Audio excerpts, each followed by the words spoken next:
Hello everybody, welcome to our next unit. So today we are going to be looking at the relationship between speed, distance and time. So remembering that speed is how fast an object is traveling.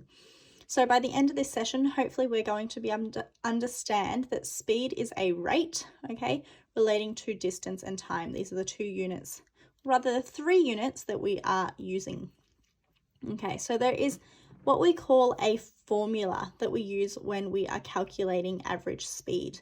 Remember, average speed is the generalized speed that an object is moving within a particular time. So we have three units that we are looking at when we are calculating speed, okay? So we have the speed itself, okay? And remember, speed, usually if you're driving a car, it's in kilometers per hour.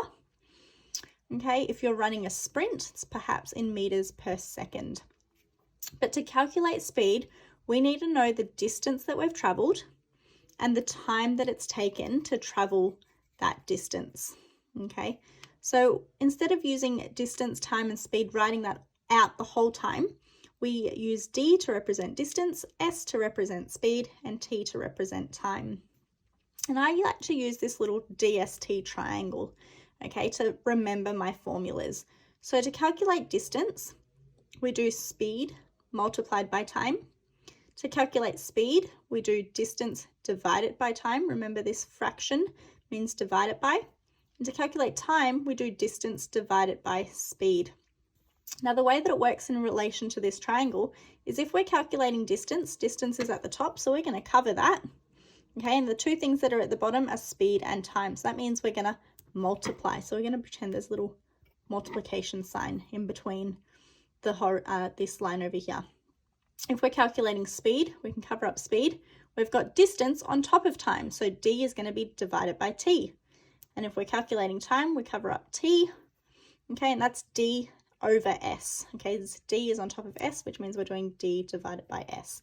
So this is just a nifty little way that you can remember the formulas if you don't remember them or have them written down close to you.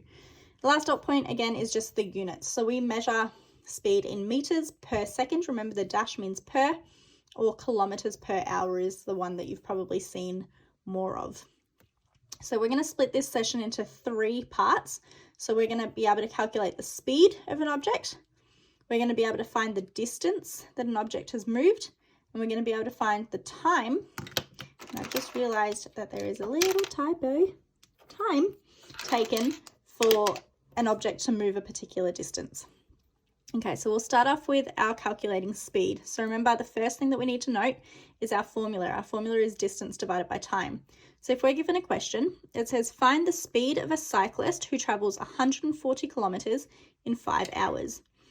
So we're going to be calculating speed today, and speed is distance divided by time. So my distance that we are traveling is our kilometer unit, which is 140. And we're going to be dividing that, okay, by the time. The time taken is 5 hours.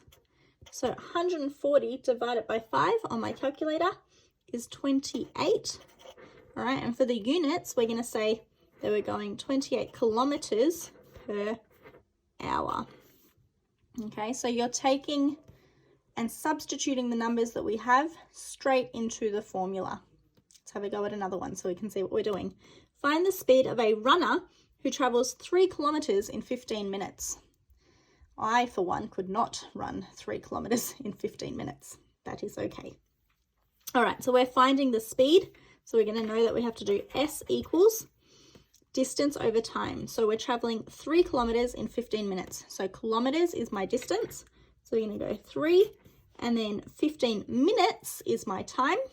But we want to make sure that we are using the correct units. So 15 minutes, if we were to convert that into time per hours, all right, we know that that is a quarter of an hour. So that is 0.25 hours.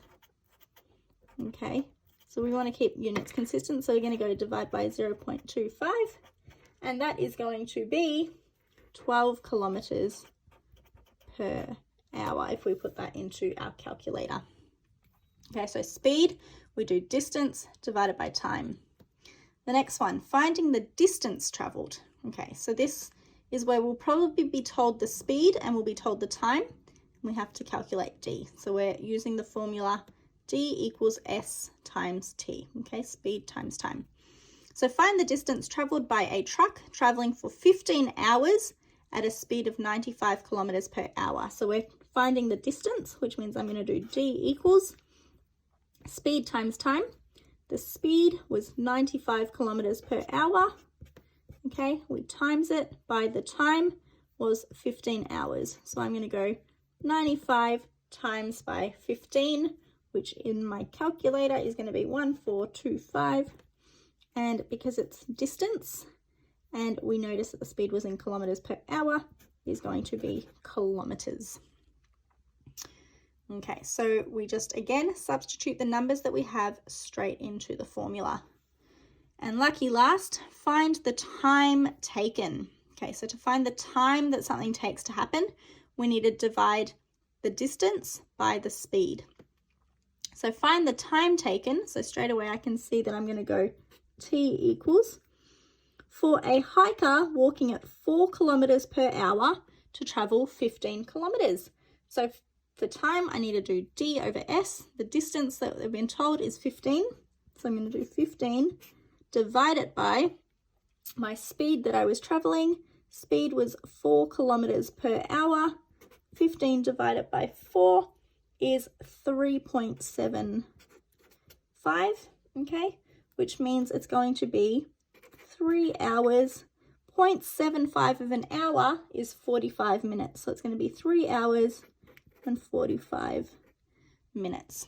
Okay, so the thing that you really need to keep an eye out for is when we're doing these, the units that we're working with. So distance, remember, could be in kilometers, could be in meters, could be in centimeters, could be in millimeters.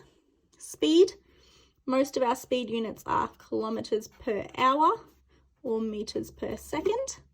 And our time could be in hours, it could be in minutes, it could be in seconds, but we always want to try to convert it into hours or minutes, okay, depending on what the question is asking you.